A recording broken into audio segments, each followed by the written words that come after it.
भरोसा कोई एक तोड़ता है और नफरत सबसे होने लगती है। भारत के 28 राज्यों में उत्तराखंड के प्रमुख शहर हल्द्वानी में आप सभी का स्वागत है।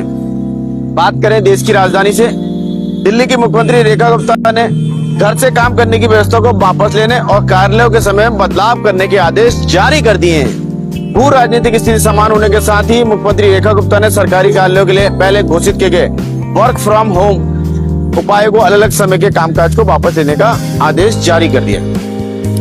दिल्ली की मुख्यमंत्री ने इलेक्ट्रिक वाहनों पर सब्सिडी के लिए पोर्टल लॉन्च किया। यह पोर्टल दिल्ली इलेक्ट्रिक वाहन नीति 2026 से संबंधित सभी महत्वपूर्ण सूचनाओं के लिए एक एकल मंच के रूप में भी कार्य करेगा। दिल्ली की मुख्यमंत्री रेखा गुप्ता ने घोषणा करी कि दिल्ली सरकार के राष्ट्रीय राजधानी में वायु प्रदूषण से निपटने के लिए 8,300 करोड़ रुपए की स्वच्छ वायु स्वस्थ दिल्ली परियोजना को मंजूरी दी है। सुप्रीम कोर्ट ने दिल्ली की गैस कंपनी के सीएजी ऑडिट कर रोक लगाई। 15 जुलाई को सुनवाई तक यथास्थिति बनाए रखने के आदेश जारी कर दिए गए। ध्रुव राठी के वीडियो के खिलाफ याचिका पर 15 दिनों के भीतर फैसला करें, ऐसा दिल्ली उच्च न्यायालय ने केंद्र को निर्देश दिया है।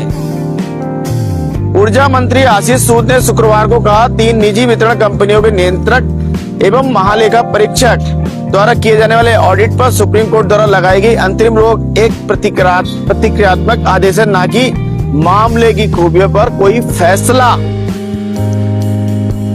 मुंबई और थाने में भारी बारिश जारी है। 4 से 6 जुलाई तक रेड अलर्ट जारी रहेगा। भारत मौसम विज्ञान ने मुंबई और ठाणे के लिए 4, 5 और 6 जुलाई को रेड अलर्ट जारी किया है।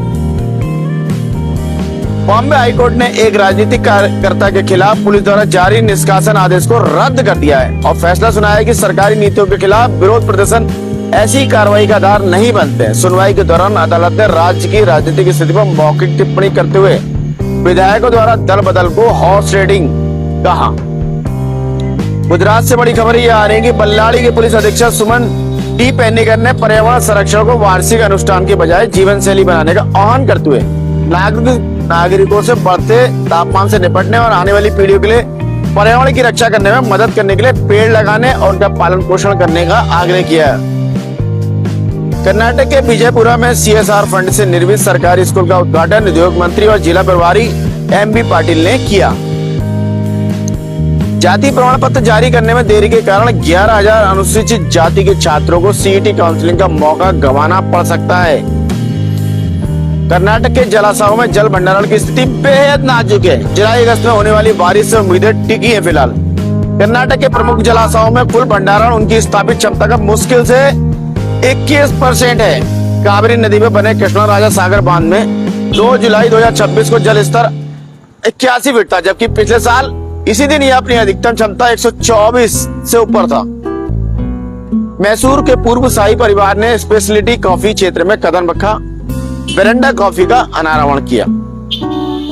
कर्नाटक से बड़ी खबर यह है कि इधर केरल के त्रिशूर जिले के नेदुपुजा में कोले आर्द्रभूमि में भारी बारिश के दौरान एक मिनी नाव के पलट जाने से लापता हुए 2 व्यक्तियों के शव शनिवार आज सुबह मिले। घटना हालांकि कल देर रात की बताई जा रही है।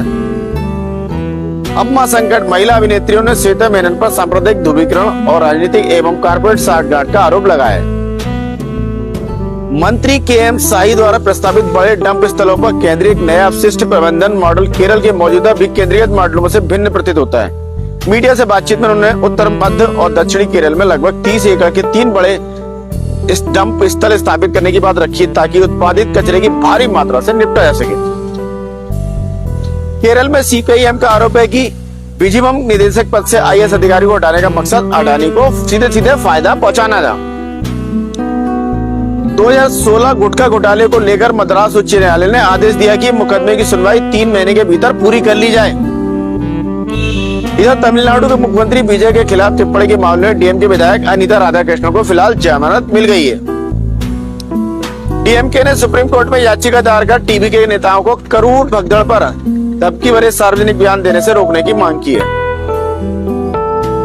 उड़ीसा ने जापान समर्पित 67,000 करोड़ रुपए की परियोजनाओं के लिए सहयोग ज्ञापन पर हस्ताक्षर किए।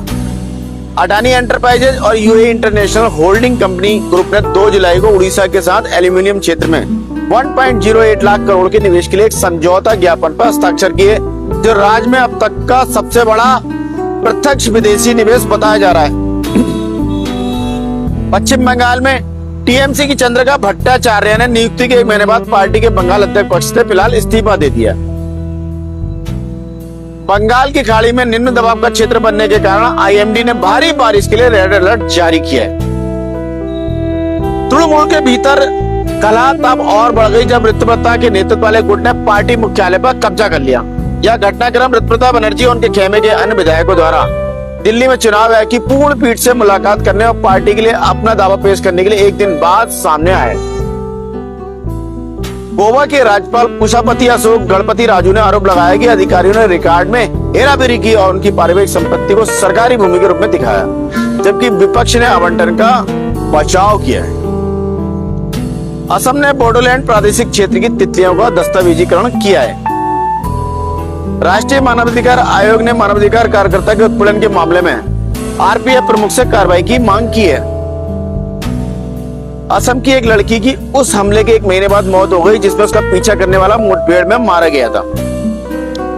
असम जिले ने विदेशी घोषित व्यक्ति को देश से निकालने का आदेश जारी किया। विदेशी न्यायाधिकरण द्वारा गैर नागरिक घोषित किए जाने के बाद कायम अंसारी को अप्रवासी जो अधिनियम 1950 के प्रावधानों के तहत भारत छोड़ने के लिए कहा गया। मणिपुर से भाजपा विधायक दुंगजा जिन ने बाल्टे को उनकी मृत्यु के 4 महीने बाद मणिपुर में अंतिम संस्कार कर दिया गया।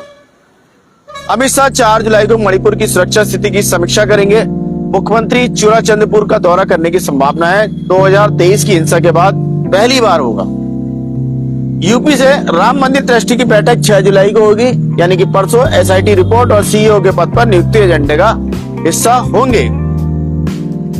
योगी आदित्यनाथ ने डॉक्टर राम मनोहर लोहिया उत्तर प्रदेश प्रशासन एवं प्रबंधन अकादमी के नए परिसर का उद्घाटन किया। 22 एकड़ में फैला अत्याधुनिक परिसर, जिसे 464 करोड़ रुपए से अधिक की लागत से बनाया गया है, भारत का अग्रणी लोक नेतृत्व संस्थान बनने जा रहा है। राम मंदिर के चंदे को चोरी करार, आरजेडी सांसद ने मंदिर ट्रस्ट के वित्त का ऑडिट कराने के लिए सुप्रीम कोर्ट में याचिका दायर की। राजस्थान से पीएम मोदी ने जोधपुर हवाई अड्डे के नए टर्मिनल का उद्घाटन किया और संशोधित उड़ान की योजना शुरुआत की। जम्मू कश्मीर में श्रीनगर हवाई अड्डे पर इस बार से रनवे को पूरी तरह से बंद नहीं किया जाएगा। जी हाँ, एयरपोर्ट प्रवक्ता ने बताया कि सोमवार और मंगलवार को रनवे को पूरी तरह बंद करने के संबंध में पहले से प्रस्तावित NOTM नाटोम का जो है वापस ले लिया गया। गृह मंत्रालय के मसौदे के अनुसार अनुच्छेद 371 के तहत लद्दाख के लिए उपयुक्त अनुकूलित मॉडल अपनाया जाएगा। इधर स्थानीय खबरों में जिला ग्रामीण विकास अभिकरण के परियोजना निदेशक हिमांशु जोशी ने बताया कि सांसद अजय भट्ट की अध्यक्षता में district development coordination and monitoring committee यानी कि दिशा की बैठक 7 जुलाई 2026 को 11 बजे से होगी और इसका स्थान होगा रुद्रपुर का कलेक्टर परिसर। इधर कैलाश मानसरोवर यात्रियों के उत्तराखंड आगमन पर सांसद अजय भट्ट ने रुद्रपुर में भव्य स्वागत किया। यात्रियों के मंगल में सुरक्षित एवं सफल यात्रा की कामना की। उत्तराखंड की देवभूमि पर आगमन को बताया सौभाग्य का संकेत या विशेष। एसएसपी अजय गणपति ने लिया प्रशिक्षु आरक्षियों का सम्मेलन। अनुशासन और कर्तव्य निष्ठा का दिया मंत्र। अनुशासन और जनता के प्रति संवेदनशीलता की पुलिस विभाग की ही असली पहचान, ऐसा उन्होंने कहा। साथ ही कहा अनुशासन और कर्तव्य निष्ठा सर्वोच्च प्राथमिकता। सम्मेलन को संबोधित करते हुए एसएसपी प्रशिक्षु आरक्षियों को बताया कि पुलिस विभाग में अनुशासन ही सफलता और गरिमा की पहली सीढ़ी है। जन जन की सरकार, जन जन के द्वार सेवा पखवाड़ा का शुभारंभ बहुउद्देशीय शिविर में उमड़ा जन सलाह। जी हाँ, रोजगार, स्वरोजगार एवं कौशल विकास थीम पर आयोजित शिविर में सैकड़ों लोगों ने उठाया जन कल्याणकारी योजनाओं का लाभ। 58 शिकायतों का मौके पर हुआ निस्तारण। 102 प्रमाण पत्र बने, 74 शिकायतें प्राप्त हुई, 58 का मौके पर समाधान किया गया। इधर शनिवार को यानी कि आज मुख्यमंत्री पुष्कर सिंह धामी नैनीताल जिले के भीमताल स्थित ग्राफिक एरा हिल यूनिवर्सिटी के अकादमिक ब्लॉक एवं ऑडिटोरियम का उद्घाटन किया। इससे पूर्व उन्होंने आज ऋषिकेश में कार्यक्रम था। इस अवसर पर अपने संबोधन में मुख्यमंत्री ने कहा उनके लिए आज का दिन और यह अवसर विशेष है। आज उत्तराखंड सरकार ने सेवा, सुशासन और विकास के 5 साल पूरे किए। उन्होंने कहा इन 5 वर्षों में सरकार द्वारा राज्य में शिक्षा, स्वास्थ्य, आधारभूत संरचना, रोजगार एवं युवाओं के सशक्तिकरण को सर्वोच्च प्राथमिकता देते हुए उत्तराखंड को विकास की नई ऊंचाई तक पहुंचाने का निरंतर प्रयास किया। जनता मिलन कार्यक्रम में एक व्यक्ति ने बताया कि उसका अपार स्टेट नाम से भूखंड है। भूमि उन्हें बेचनी नहीं है, लेकिन सोशल मीडिया में बिना भूस्वामी की अनुमति या लिखित साक्ष्य के संपत्ति का प्रचार प्रसार सोशल मीडिया में लैंड लीजेंड ना के पेज पर वीडियोग्राफी कर प्रचार किए जाने की समस्या से दीपक रावत को जनता मिलन कार्यक्रम में अवगत कराया। आपको बता दें, समस्या को गंभीरता से लेते हुए कमिश्नर दीपक रावत ने दोनों पक्षों को कार्यालय में तलब कर दिया। कोई भी व्यक्ति बिना अनुमति किसी और की संपत्ति का विवरण या फोटो या सोशल मीडिया पर डालता है तो इसे डिजिटल माध्यम से धोखाधड़ी माना जाएगा। जबकि लैंड फ्रॉड के मामले में नियमानुसार एफआईआर दर्ज कराने एवं अग्रिम वैधानिक चेतावनी की सुनिश्चित किया। इसी के साथ बिजली, पानी, सड़क, गोल की तरह की समस्या दीपक रावत के सामने आई। फिलहाल आशा है आपको खबरें अपडेट रख रही होंगी और चाय पर चर्चा के लिए मसाला प्रदान कर रही होंगी। अपने विचार और सुझाव साझा करें। कल फिर नए विषय के साथ आपके समक्ष उपस्थित होंगे। इसी के साथ मैं मनोज आर्य, खबर संसार के लिए जय हिंद।